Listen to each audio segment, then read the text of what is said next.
Hola, ahora platicaremos sobre los límites laterales.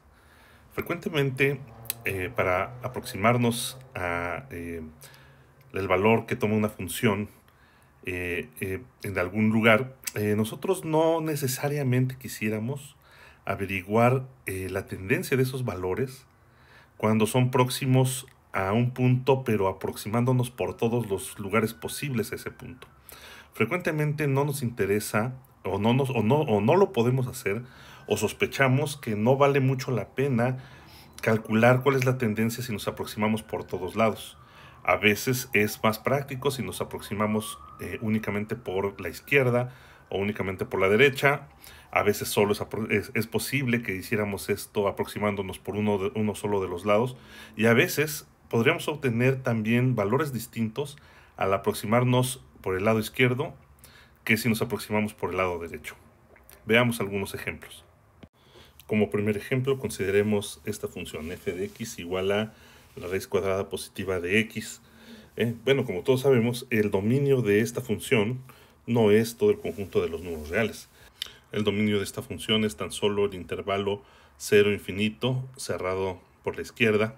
Así es que plantearnos cuánto vale el límite cuando x tiende a 0 de esta función, pues simplemente no da lugar, puesto que la función no está definida en entornos o en vecindades completas centradas en el 0.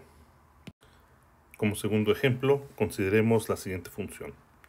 Sea f de x igual a 2x menos 3 cuando x es mayor o igual que 2 y 2x más 1 cuando x es menor que 2. Esta claramente es una función definida por tramos. Antes del 2 esta función es lineal, después del 2 también es una función lineal, pero son dos funciones lineales distintas. Por ser funciones lineales, ya debería ser claro para nosotros que el límite cuando x tiende a 2 de la función 2x más 1 es igual a 5, mientras que el límite cuando x tiende a 2 de 2x menos 3, pues es 1. Estas dos funciones entonces tienen diferentes límites cuando x tiende a 2. Pero pues la primera es que cuando x tiende a 2 por valores menores que 2, la tendencia es hacia el 1, mientras que cuando x tiende a 2 por valores mayores que 2, la tendencia es hacia el 5.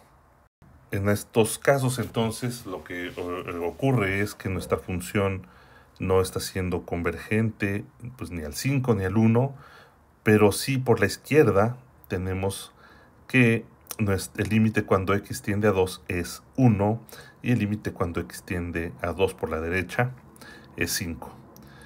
Definiremos de manera precisa lo que significa ser un límite por la izquierda y lo que significa ser un límite por la derecha para una función. Decimos que L es el límite cuando x tiende a un número p por la izquierda si para cualquier epsilon mayor que 0 existe una delta también mayor que 0, de modo tal que si x está entre p menos delta y p, entonces f de x dista de L en menos que epsilon. Y por otro lado diremos que el límite cuando x tiende a p por la derecha de f de x es m si para cada epsilon mayor que 0 existe una delta también mayor que 0, de modo tal que para todo x que se encuentra entre p y p más delta, f de x distará de m en menos que epsilon. Los límites laterales son especialmente interesantes en funciones definidas por tramos y lo son principalmente cuando se calculan precisamente en los puntos en los cuales hay un cambio de definición, ¿no? En los extremos, digamos, de los tramos en los que están definidas las funciones.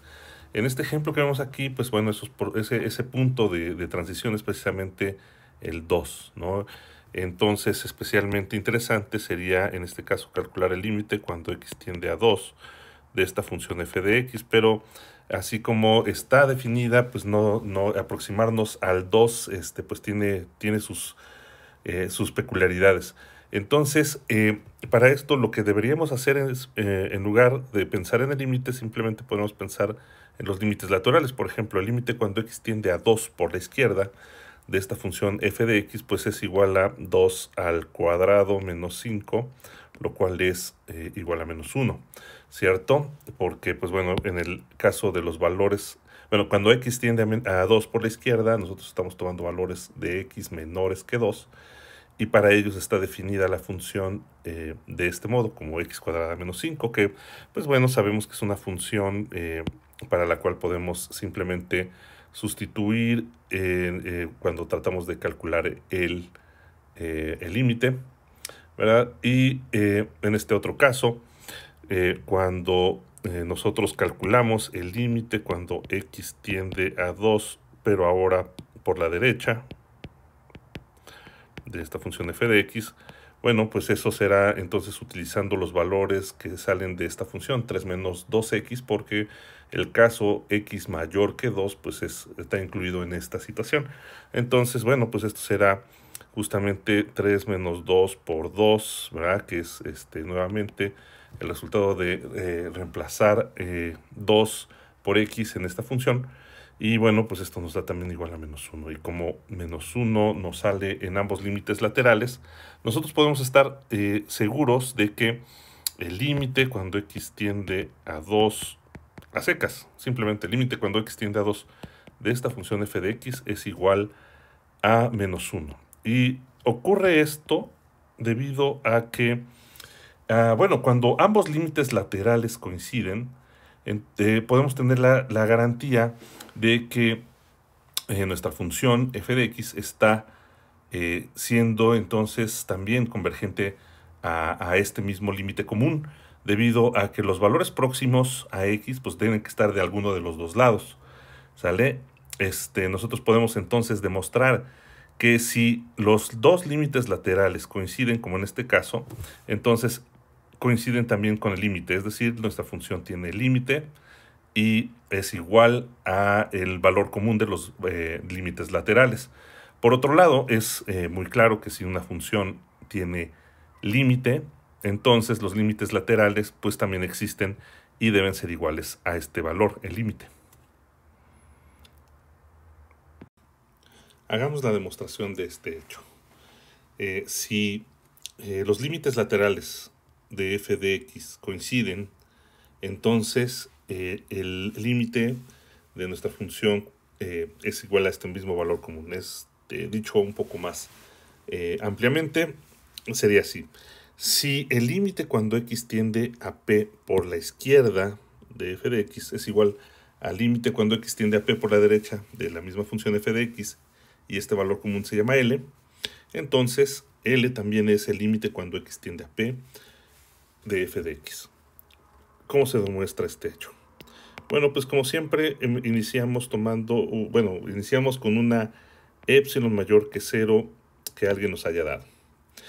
Por el hecho de que el límite cuando x tiende a p por la izquierda, existe una delta mayor que 0, de tal manera que si nosotros tomamos cualquier x que esté entre p menos delta y p, entonces tendremos que f de x y L distarán en menos que epsilon, ¿sale? Y también, bueno, esto por el límite por este hecho, ¿no? Porque el hecho de que L es el límite cuando x tiende a P por la izquierda. Y como L también es el límite cuando x tiende a P por la derecha, también sabemos que existe otra delta, vamos a llamarle delta prima, también mayor que 0, de tal manera que si nuestro x está entre P y P más delta, entonces f de x dista de L en menos que epsilon. Y bueno, pues si nosotros tomamos la delta, vamos a ponerle delta barrita, que es la delta que estamos buscando como el mínimo entre estas dos deltas, delta y delta prima. Entonces, lo que sí sabremos es que si nuestro x dista de P en menos que delta, pero no es p, es decir, si 0 menor que valor absoluto de x menos p y esto menor que delta, entonces f de x y L distan en menos que epsilon. ¿Sí se ve? Si X y P tienen distancia menor que esta delta barrita, pues entonces X y P van a tener distancia menor que delta y menor que esta delta prima. Entonces nuestra X estará cumpliendo estas dos condiciones y con estas dos condiciones se obtiene esta situación, ¿no? Se obtiene que f de x y L distan en menos que epsilon.